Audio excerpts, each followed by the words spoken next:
We got. We'll get started. So let's do a little broker update. The last time I think I was on, I shared with you some trends reports that I just started running. So I'm going to go ahead and start with those. Let me share my screen. And that's the trends.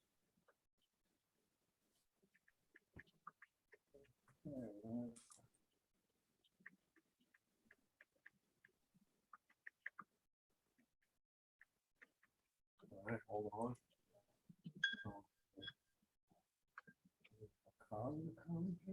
Share. Okay.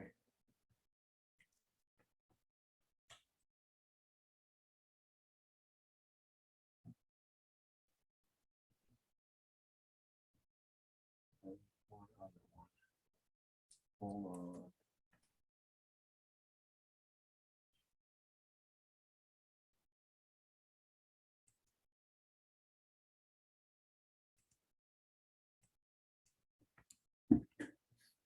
One more and I'm ready.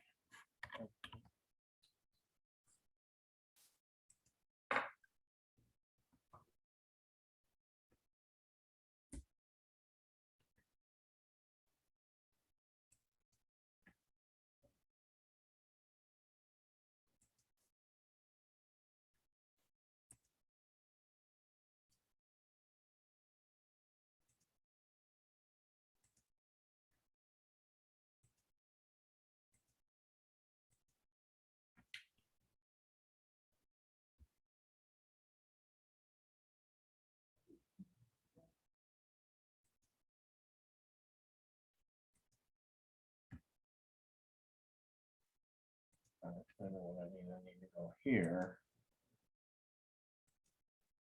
The Collier. The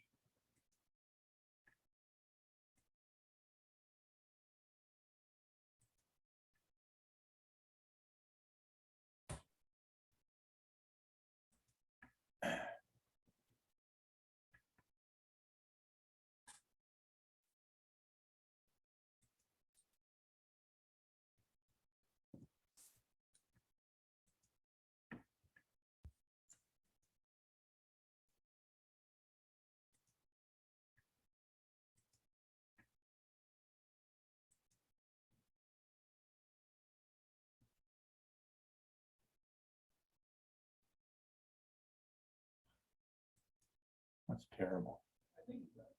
Lee.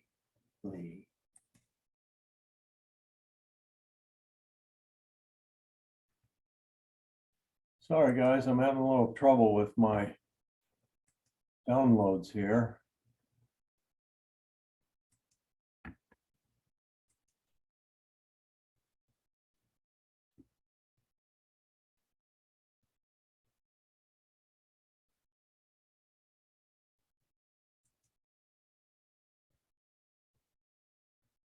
County.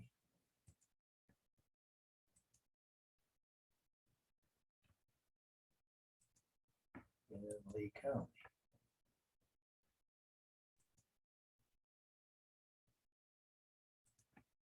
So let's see if I have Collier, Lee.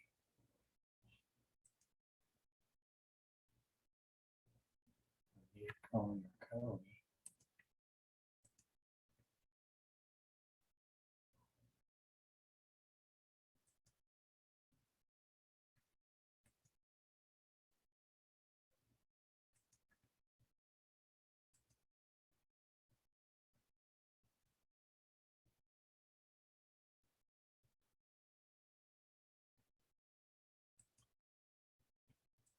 I thought to give up here.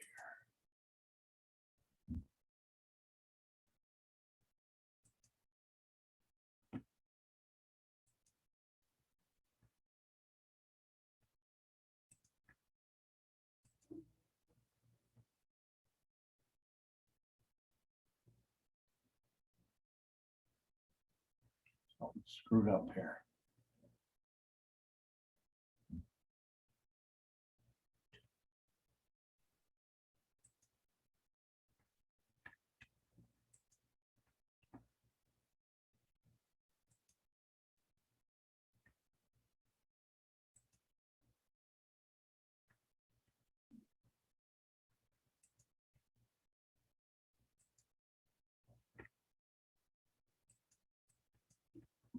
And we can go ahead and do maybe like that.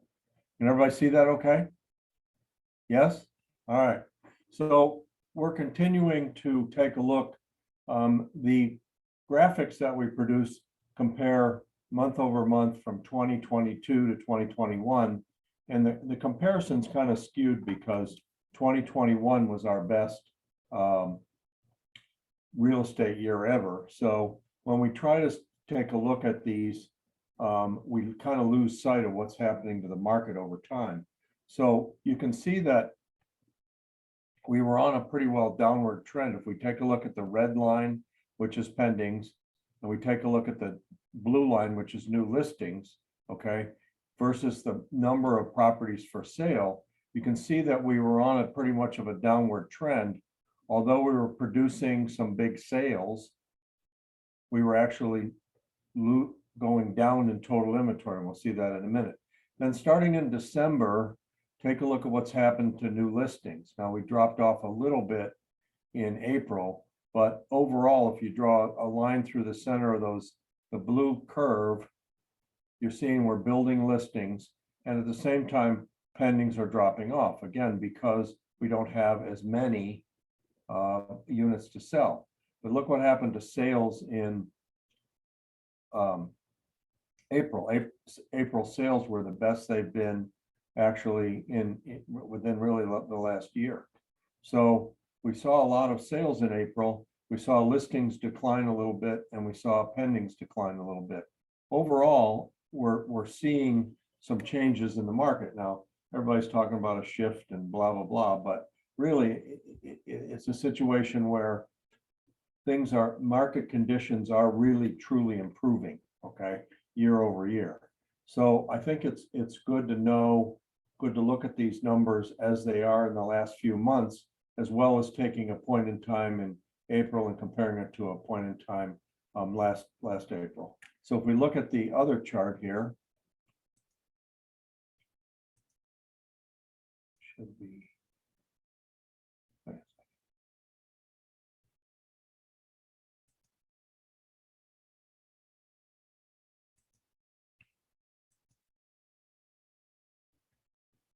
All right.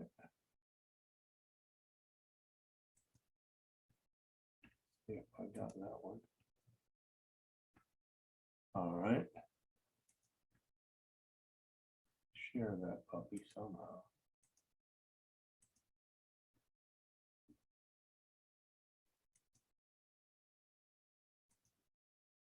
All right, so this is the other chart that I like to look at.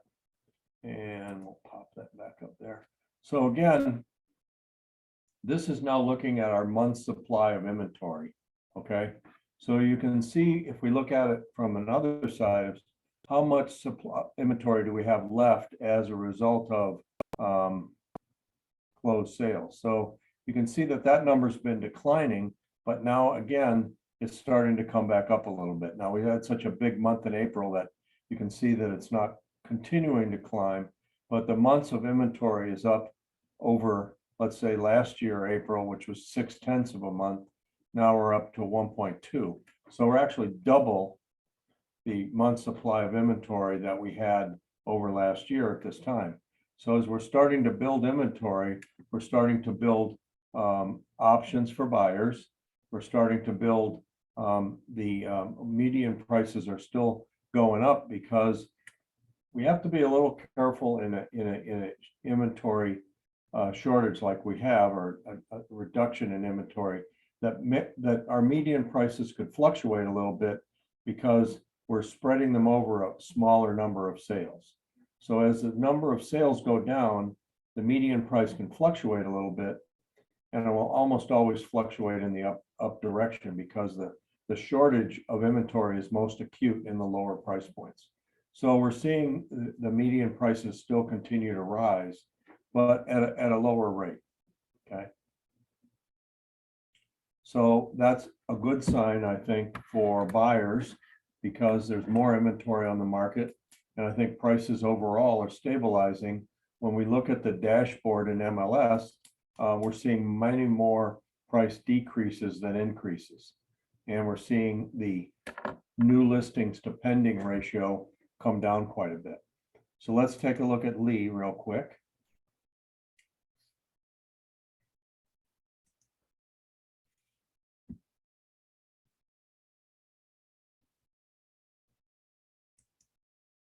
You look at here. Yep, that should be Lee. Yep. All right.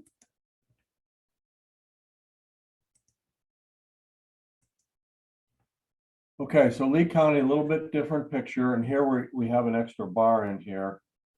But the same thing is really true, although the inventory decline wasn't quite as bad, quite as steep a curve. Again, starting in December, look what's happening. We're starting to have more and more listings on the market. The pendings are actually trending down a little bit, and the number of properties for sale is going up, 14, 15. That's the light green. The dark green is actual sales. So you can start to see improvement in the market. And we're starting to see more properties available for sale and the pricing stabilizing. So the market is kind of doing what it should be doing. It's kind of reacting to the fact that we need listings. People are finding this is a good time to list. They're finding ways now, because there's a little more inventory, they're finding places to go. All right. And we'll do the last Lee County chart.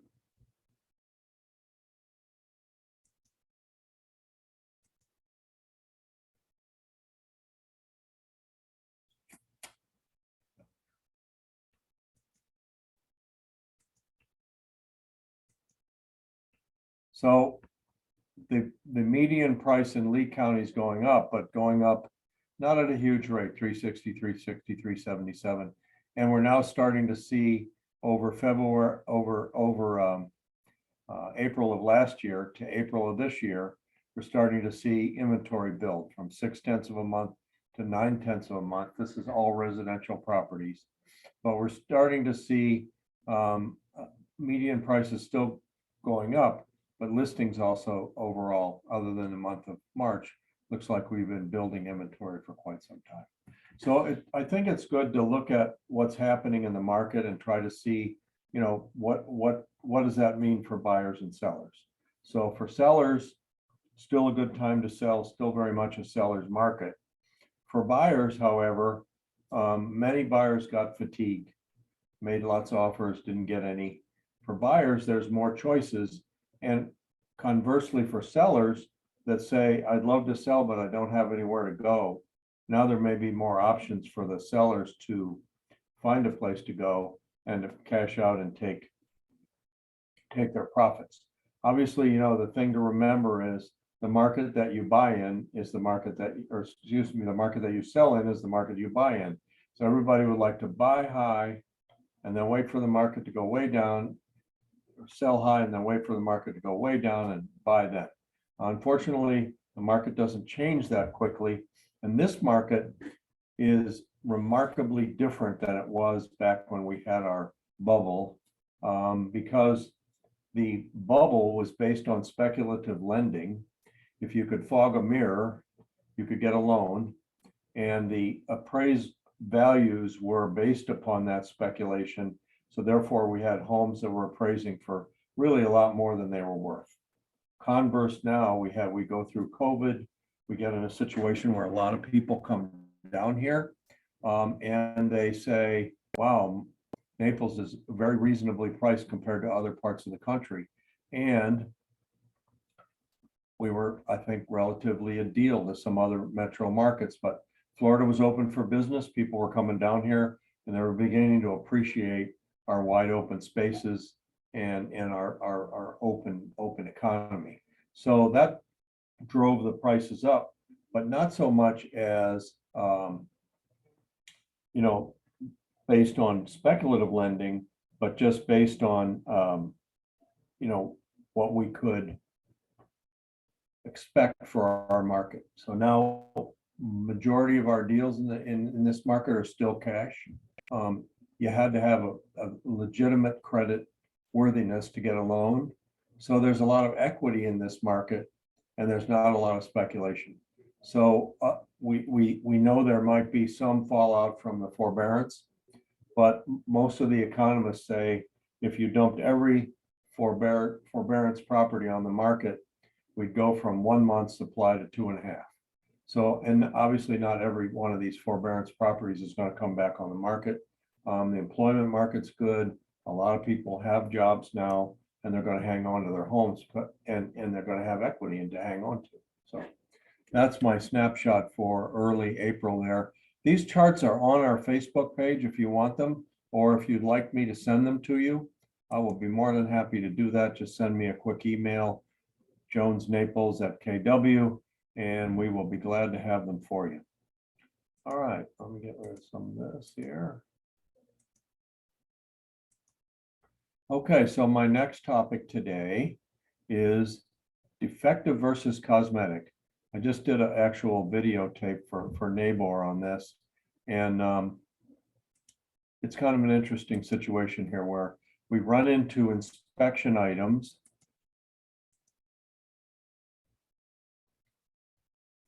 Can you see that okay? Yes? Okay. This is part of the inspection, negotiated inspections PowerPoint that I did a few weeks ago.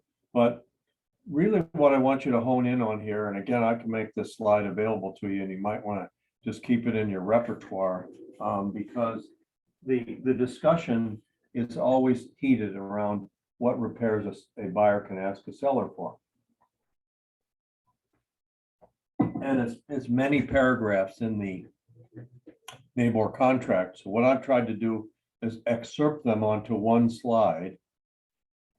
And we're talking about the defective inspection items, buyer's election, seller's response. So in the first paragraph, here's what buyers can inspect for: that any systems and equipment are not in working condition, presence of radon gas above EPA levels,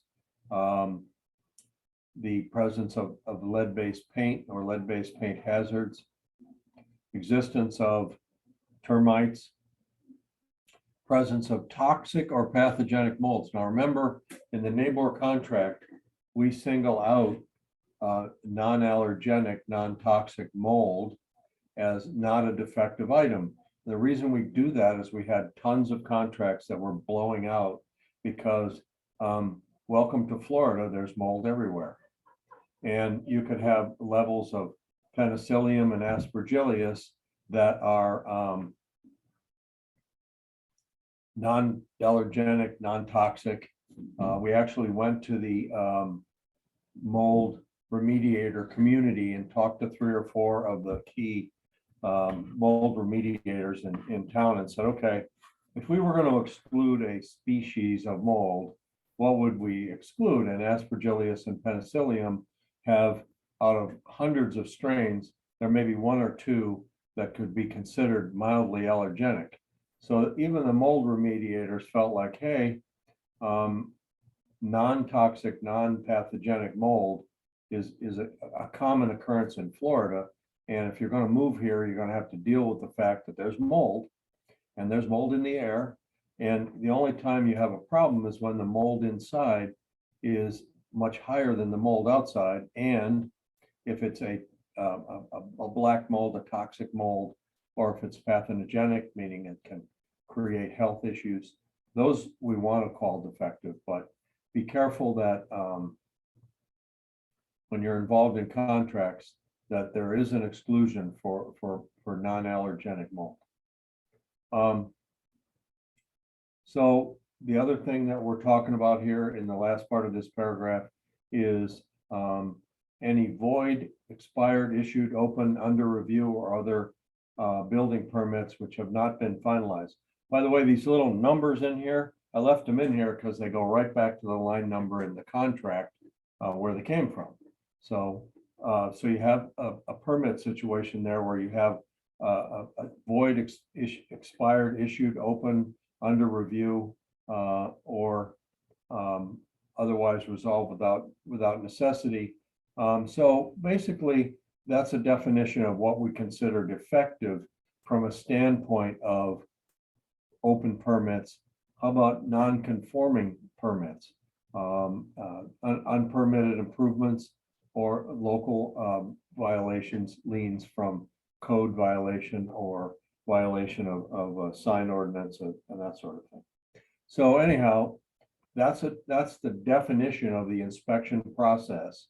And then we go later on in the contract and we define what is working condition. If operating in the manner designed to operate, the roof, ceiling, interior, exterior walls, foundation, swimming pool, spa shall be in working condition if structurally sound, watertight, and free from wood rot. So we added recently in the last revision the word wood rot because we have many these composite doors that are used to go from the garage out into the yard. Many of these doors tend to develop wood rot over time from the sprinkler systems hitting them or from whatever. So we now consider wood rot a defect. Seawalls, docks, pool, lanai shall be in working condition if structurally sound. Seller shall not be obligated to take remedial action or grant a credit in lieu of remedial action for systems and equipment deemed to be in working condition if operating in the manner designed to operate. Okay. So inspectors are doing their job, but generally they may not be licensed contractors. They may be licensed inspectors, but not necessarily an expert in every field that they are citing when they look at a home. And many inspectors will deem things to be red, like must take action, that may or may not be defective under the contract. So it really behooves you to know these terms and to know this paragraph, right? Because if the system's in working condition, let's say we had one the other day, it's a sliding door, right? It slides, it's a little rough in spots, but it slides.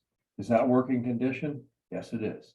If the door doesn't open or close or requires, great strength to try to move it a few inches, that becomes a health and safety hazard. That's not in working condition. But if the rollers are just a little rough as they roll over the slider, then that's not considered. And what we're trying to do here is protect the seller from normal wear and tear, which is what happens when you live in a place, right? There's normal wear and tear, and we have to accept that. We're buying not necessarily a brand new home, but a lived-in home. So the last paragraph, cosmetic condition, which is defined as aesthetic imperfection, which does not affect the working condition of the item, including corrosion, tears, worn spots, discoloration of floor covering or wallpaper or window treatments, missing or torn screens, nail holes, scratches, dents, chips, caulking, pitted pool surfaces, minor cracks in windows, driveways, sidewalks, pools, spa decks, garage, tile, lanai, and patio floors, cracked roof tiles now, not missing roof tiles or separated where water can penetrate down into the ceiling. Curling or worn shingles and limited roof life, so long as there's no evidence of structural damage or leakage. Okay, this is really a good paragraph for you to really have command over. I mean, I probably get half a dozen inspections every couple of weeks where one side or the other is claiming that this is defective or cosmetic. And typically buyers will ask for everything that the inspector put on the report. And their comment's going to be, I paid good money for this place and I want these things fixed. The answer is, that's up to the seller. When you submit your buyer's request and seller's response, and the seller looks at it and says to you as the agent, what am I responsible for? And the answer is, this is the gold standard here. So I'll send this to you if you like, but it's a good little summary for you to use when you're working with your buyer or working with your seller. Now, again, if you're working with your buyer and there's torn screens, there's caulking missing in the upstairs bathroom. There's some cracks in the wall or the tile. This just in is Florida. These homes are built on sand, right? Slab on grade. So the sand shifts, things crack. Now, if it's a structural crack where there's enough of a shift where there's a crack and you can see into the center of the concrete block or there's actual separation. Okay, that's not a working condition, but there are many settlement cracks in homes because we're built on basically a layer of sand. We put a concrete foundation on there. We anchor it down as best we can, but it's going to shift a little bit as time goes by, and that's why we exclude minor cracks. If it's a health and safety hazard, it's in the driveway and it's cracked, and there's this much difference between the two levels, that's a health and safety hazard. That's a trip hazard. I get that. But if it's just a minor crack going up the side of the wall or in the pool, it is what it is. And that's why we've gone to great lengths to try to make a level playing field. The seller is responsible for reasonable repair requests, all right? And the reason I spend so much time on this today is that this is a source of many questions. What do you think? How does this look? So essentially what happens is the buyer will submit a list. Usually they submit the buyer's request and seller's response. There's a companion list that goes with it. You can list the items. Okay, now you're the seller and the seller's agent, listing agent. You receive this document and you go through it against these standards, right? And it says caulking is missing in the upstairs bathroom under the faucet. Draw a little red line through there and write the word cosmetic. So if it's meeting any of these cosmetic tests in the last paragraph, you may simply eliminate those from the request, right? The sliding glass door slides, but it's a little rough in spots. Cosmetic, all right? There's a hairline crack in the wall next to the garage entry door. Cosmetic. So make sure that you go through these things and evaluate them. Now the seller may say, I got to have a handyman in here to fix this or that. Fine, I'll have him caulk around the tub. That's the seller's option to do that, but the seller's not required to do that. And that's why we have this as a definition of what the level playing field is. So what I suggest on the form, the buyer's request and seller's response form, is that the seller draw a line through anything that's cosmetic and write cosmetic next to it, then sign box A. And I can probably bring that form up pretty quick here. Let me stop my share. But it's important that you understand this segment here because there can be a little bit of confusion, and you have to be a little bit careful with the way this gets handled. So I'm going to bring this form up real quick here. Quick links, contracts.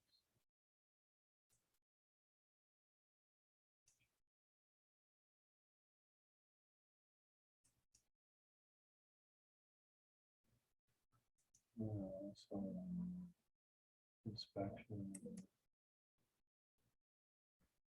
Let's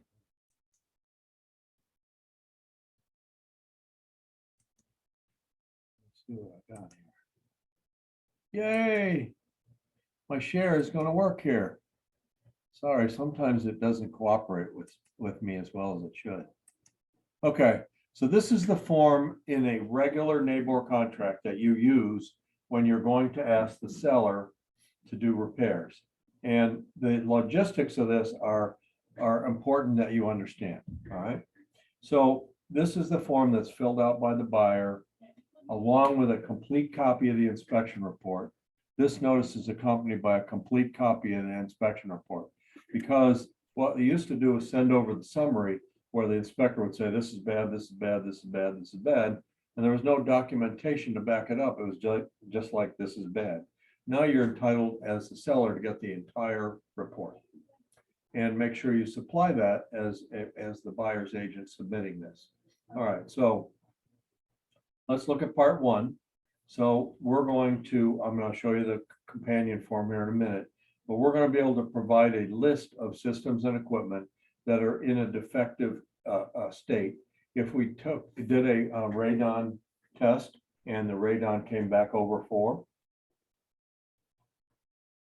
or if we did a mold test and we have elevated mold, mold is still a very, very difficult issue, and no matter how you slice it, there are no standards for what's elevated and what's not. You could send the same test to 2 labs. One might come back and say this is elevated. One might come back and say this is normal. So you have to be careful with mold tests.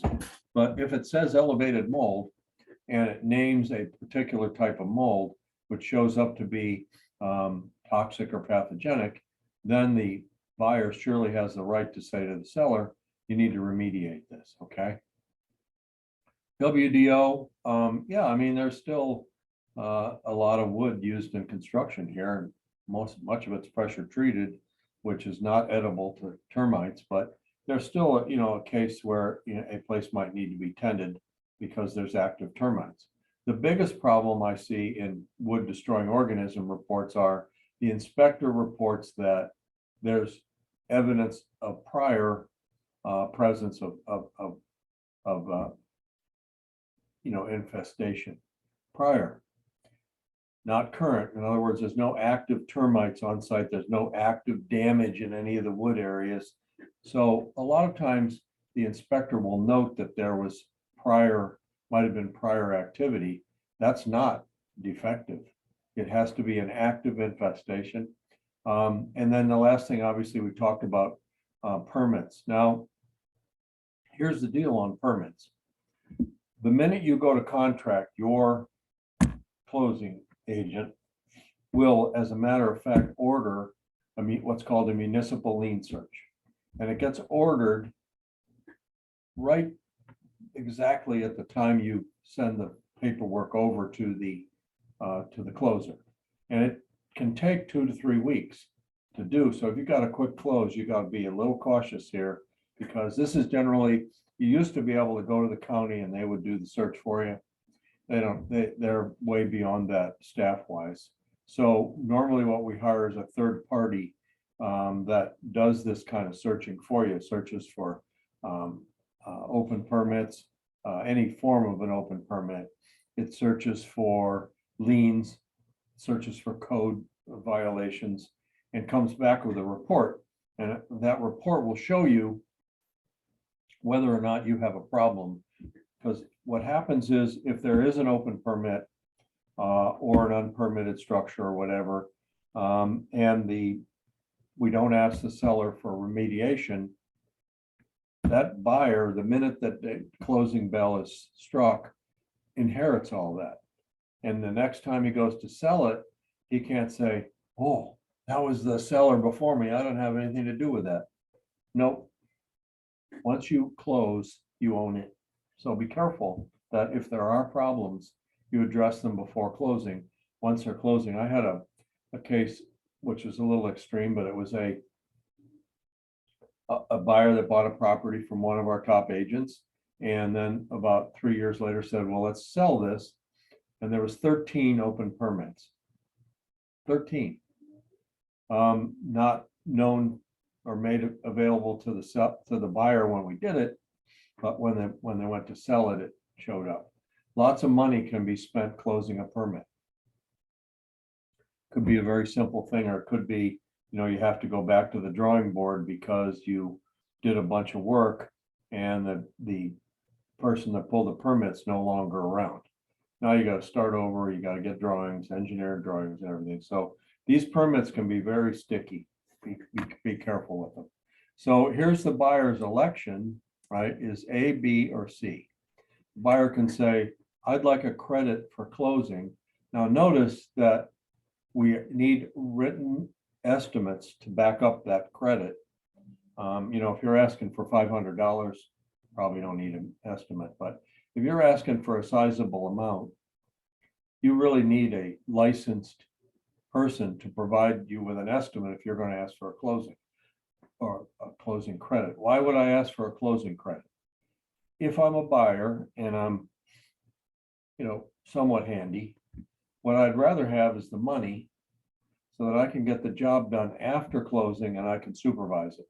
Radon mitigation, mold mitigation, even tenting, wood destroying organisms, things like that, that I'd rather take the money and hire my own contractor and pay for it because I know then I have control. If I ask the seller to do it, you know, the seller will generally do it, but will they do it at the, will they go for the first class treatment? Will they go for the best in the business? Probably not. So I always think that asking for a credit at closing is a reasonable way to go for a buyer, especially a buyer that's, you know, somewhat handy and that they're going to live there afterwards. If it's an investor and they're going to rent it out right after, then it's not so important. So you can ask for remedial action. You can ask the seller to fix the stuff, or you can ask for a combination. And you sign it, send it over to the seller. Seller gets it, goes, okay, here's the inspection report. Here's a list of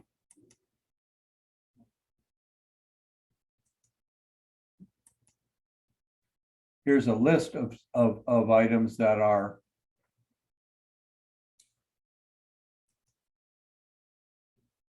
oops, a little smaller, please. Thank you. So this is a list that it's a companion form. It can be used to say, these are my specific requests. Here's the page number of the inspection report that it's on. So it's page number 8, item number 4.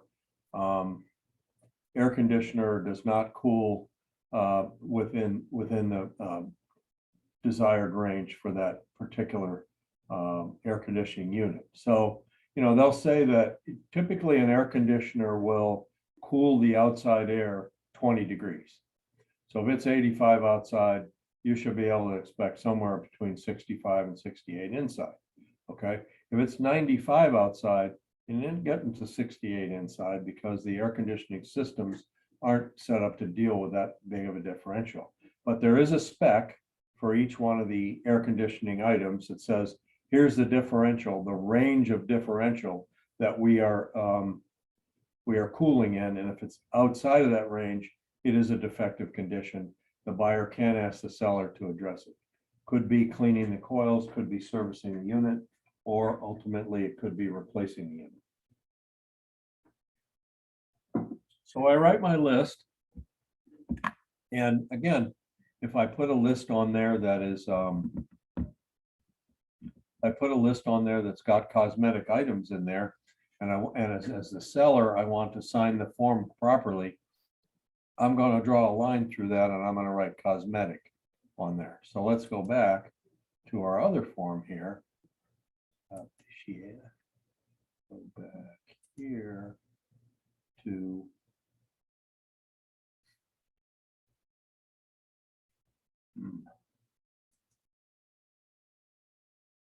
there we go.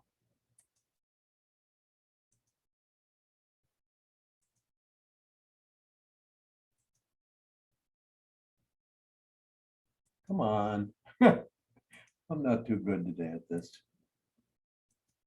There we go.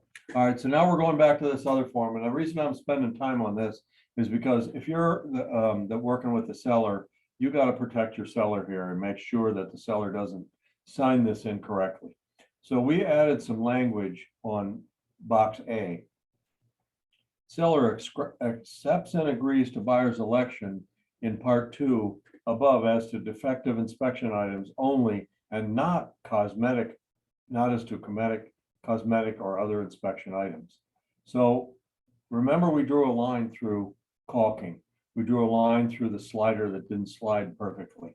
We drew a line through things that were not that were systems and equipment that were in working condition, but pointed out to the inspector that the buyer might not check it. So as long as I check box A, I eliminate the ability for the buyer to cancel within 5 days after receiving my response. Notice that it's B or C where I say, okay, you've asked for a $8,000 credit, I'll give you a 6,000 because I think that 8,000 is too much. So I check box C and I put 6,000 in there and then read the note below. If seller responds with B or C as to any defective inspection items, buyer may terminate the sales contract not later than 5 days after the earlier of the buyer's receipt of the seller's response or the seller's response deadline. The seller's response deadline is 10 days after receiving the request from the buyer. So you have to be careful here. If you're checking box B or C, you're giving the buyer the opportunity to say, me not liking B or C, you're making a counter here. I'm not going to take that. I'm out of here. Now, remember, this is a seller's market and there's not a ton of choices out there for buyers. So they may accept that. But then again, they may not. And if they don't, seller gives the buyer their money back, buyer walks down the road, seller's right back at this at where they started from, which is never very much fun for the seller, because now you got to go back on the market, more showings, more offers, all that kind of stuff. Unless you have a backup offer, which is handy.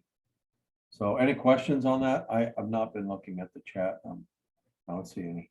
So I want you to understand that this business of defective versus cosmetic and how the buyer requests and the seller responds, pretty important part of the contract. And you can see where there's some traps that are in here, especially the seller responding other than A. But the key here really is let's keep the deal together. The last time I looked, it's very hard for a real estate professional to get paid if there's not a closing. Just saying. So you want to try to keep these deals together. And the way to keep them together is not to have your buyer ask for a bunch of cosmetic things just to say, I'm paying top dollar for this, Gene, and I want all these things fixed. I don't care defective cosmetics, send them over. So Brian will say, okay, well, I got it, Gene, but there's 8 items on here that are cosmetic, and I'll just send you a little chart here that I got from my broker that says, here's cosmetic and here's why. Well, now you've created possible negative energy. The buyer's not happy because you're not going to repair all the things that you asked for. And the seller's angry because why is the buyer asking me to repair stuff that's obviously cosmetic? So try to avoid those situations by damping down the request process and say, hey, look, maybe we could get a handyman out here to do these, this caulking and stuff like that. Stuff that isn't significant, so that when the buyer does send their response to the seller and the seller looks at it, it's like, man, this thing's not working right. I got to do something with it. So there you go. All right, so there's one other thing that I will endeavor to cover today. And that is, I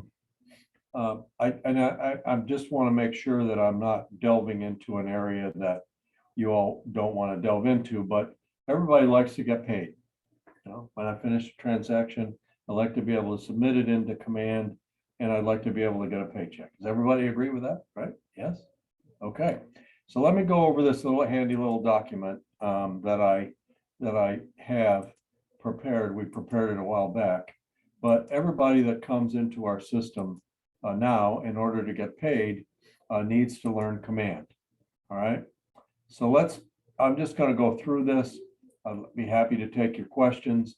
It's really too much to be switching screens back and forth, but I might consider one of the upcoming sessions just to start with an opportunity and walk it all the way through with the command screens. I think it might be a screen sharing nightmare, but I'd be willing to try it because we get so many questions on this. All right, so let me just walk through this Because, and again, you're welcome to this document,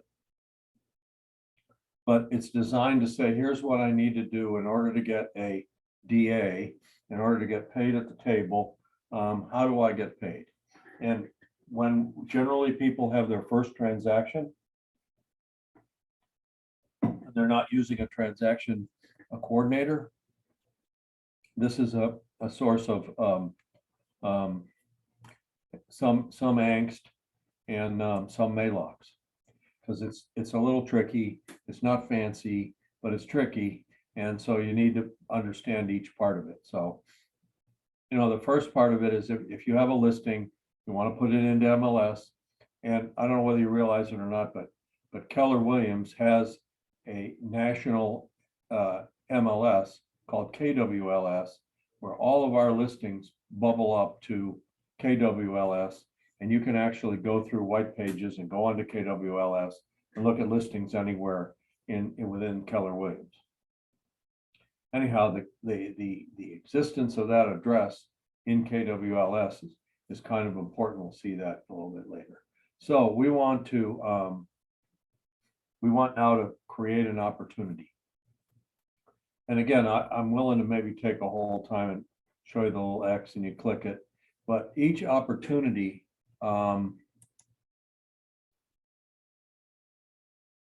yes, you're right, Gene. If you've got a transaction coordinator or you're really going to do any amount of business, you need a transaction coordinator. We now offer that service to agents that are not on teams in the office, but also most of the time, if you're a member of a team, the transaction coordinator is part of your split with your team leader there, the rainmaker. So, but it's important to understand these things because you need to kind of understand the process. But if you have somebody taking care of it, you're in like Flint. You don't have to worry about too much of this stuff. But we want to go ahead. We want to make sure that we have. There's still some elements of this that may be important to you, even though you're not, you know, having to do all the detail work. But you want to put the contacts into your command database. Why? Well, obviously you want to stay in touch with them. This may not be the only transaction they want to do with you. So I would always include the opportunity name as the address for the property. It makes it much easier if you have a problem for you to text me and say, hey, would you check 123 Church Street? There's a document in there that doesn't seem to meet your approval, or I need you to look at this or that. It's much easier to find it by the address. Okay. Now, once you get the opportunity, you're going to go in there and you're going to put in a little information about the profile of the transaction. You're going to put information about the property that's being bought or sold. And then you're going to go to documents and you're going to upload the documents that are associated with that transaction. And we have an under contract tab. We have a listing tab for you to select and tells you exactly what documents you need. And I don't have any problem with you if you do this over a period of time. In other words, you take the listing, you upload the listing documents into the listed tab, you submit to MC means it comes to me, the compliance officer, and I review it and occasionally send you back a nice little love letter saying, hey, you need this or you need that, or you missed this or missed that. But for the most part, get the listing approved, and then that's one less thing you have to worry about when the contract comes in. So you can submit this stuff to, it's called submit to MC from the document screen in Command. You can do that as often as you want. And I'm happy to look at it. It makes it easier for me. I'll approve it the next time the contract comes in. I don't have to look at that again. So it's fine to do that. So now the next thing is we want to make sure we go to the offers and commissions tab. All right. And the offers and commissions tab is where you're going to put in your contract information, and you're going to start filling out your DA, your request for direct pay at the table. All right. And again, that's what this cheat sheet's there for, is, you know, you fill it all out, you put in, it's going to ask you the date of the listing. It's going to ask you When it went under contract, it's going to ask you the commission percent. It's going to ask you the key elements of that deal, and you're going to put those in to your offer. It's also going to ask you if you want to make any notes in there, like the price was lowered to meet an appraisal deficiency or anything like that. But you can put your notes in there. You can kind of, you have a section in there where you can compare multiple offers. Again, a lot of stuff that's not all that necessary, but you're going to eventually hit accept offer. That is going to generate a manage commission tab, which you can now go in and submit the information about the commission. And this question is asking you, is there a, who's on the transaction, who's going to get paid? And is there anything else that is involved in paying you your commission? Is there an outside referral fee to be paid? If so, you need the referral document and the W-9 to pay that outside person. Is there a transaction fee? The brokerage does not charge, Keller Williams does not charge a brokerage fee. However, many agents charge it to cover their administrative overhead. So if there's one of those, it needs to be mentioned. If there's a concession, if you're conceding part of your commission for various reasons, you need to know that. All right. Then you're going to submit to the MCA, and that's going to notify Faye, our MCA, that, hey, you want to get paid, and try to do that at least 5 or 6 days before closing, because if you don't, you're running up against a deadline, and Faye is one person. She tries to get as many of these things approved as quickly as possible, but try to give yourself time, because chances are, you're not getting paid within 7 days of that offer being approved. You have time between the time the contract's approved and the time it goes to closing. So try to put this information in during that time, okay? So the MCA will create the direct pay authorization and actually put it back into the slot in command. So whether or not if you got a transaction coordinator, they're going to help you with all the forms. They're going to submit the forms, get them approved. The DA itself comes from the market center administrator. It goes into your command file as a separate document, and you have to take that document and download it to your closing. So there's still a process that once the DA is approved, it doesn't automatically go to the closing agent. So remember, once your DA and your logs are approved, then send it physically, download it, put it in an email, and send it to your closer. Then they know that there's a process at closing. They're going to pay you this much, they're going to pay Keller Williams this much, and they know exactly what needs to be done. And that little DA is signed by one of the leadership team to make sure that it's authentic. And when it goes to the closer, that they're authorized to pay that amount. All right. So again, if you're using a transaction coordinator, a lot of these steps are going to be pretty easy. If there's things that happen once you put these documents in that will change your DA, or maybe there's an amendment that comes through that changes the contract, you can always go back into the opportunity, go to documents, go to the under contract or listed tab, and then make the changes, submit to MC, which comes back to me for approval. Okay, so that's about all that I have on that subject. Just, it's not always intuitive to people that that DA doesn't automatically go to the closing agent. You have to physically send it there yourself. Okay. Any questions or concerns on that? This again is a sheet that I'm happy to share with you.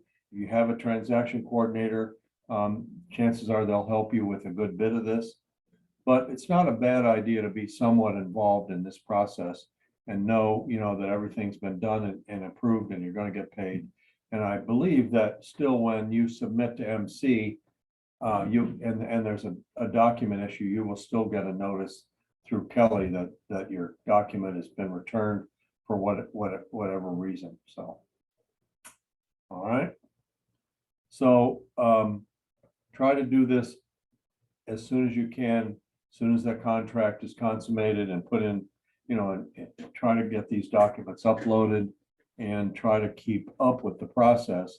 Again, if you have a transaction coordinator, that's fine, but make sure you understand it and you at least can look at these opportunities, make sure you understand the process. Okay. The other thing, again, is to make sure that you change the status of the transaction to active, because a lot of times people put things in and they're not yet a sure deal, and they're sitting there and it hasn't been marked active. If it's not marked active, we can't see it, through compliance and everything.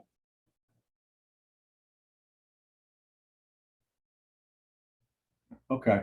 Anyhow, that's an important process, and one that when you are up against it the first time and you want to make sure you get paid, it's a good little checklist to go through. Any comments, any questions in the chat? Well, you get out of school early today because that's all Broker Jeff has. Is there any questions you have, any issues you've been having that you'd like to discuss? I'm happy to talk to you about them, and anything that I can help you with, you know how to reach me. Okay. No, thank you, Jeff, very much. Appreciate it, sir. All right. Hopefully we gave you some worthwhile information. Gene, how's your Same mom? here. Thanks, Jeff. How's your mom doing? Good? Good. Actually, flying home the end of the month. She's going to go home. Oh, awesome. Good news. So good recovery. So I appreciate it. All righty. Christina, how you doing? Doing well, thank you. I wanted to thank you for the session. I am also brand new with the office. Just signed off on Friday afternoon. So I'm not even completely set off yet, but I wanted to participate, to say hello, Good. and show my enthusiasm for joining your family in Naples, and also starting to learn as much as I can. Do you have my cell phone number? Not yet. I'm going to put it in the chat for you right now, because Okay. only days I work are the days that end in Y. Okay. Okay.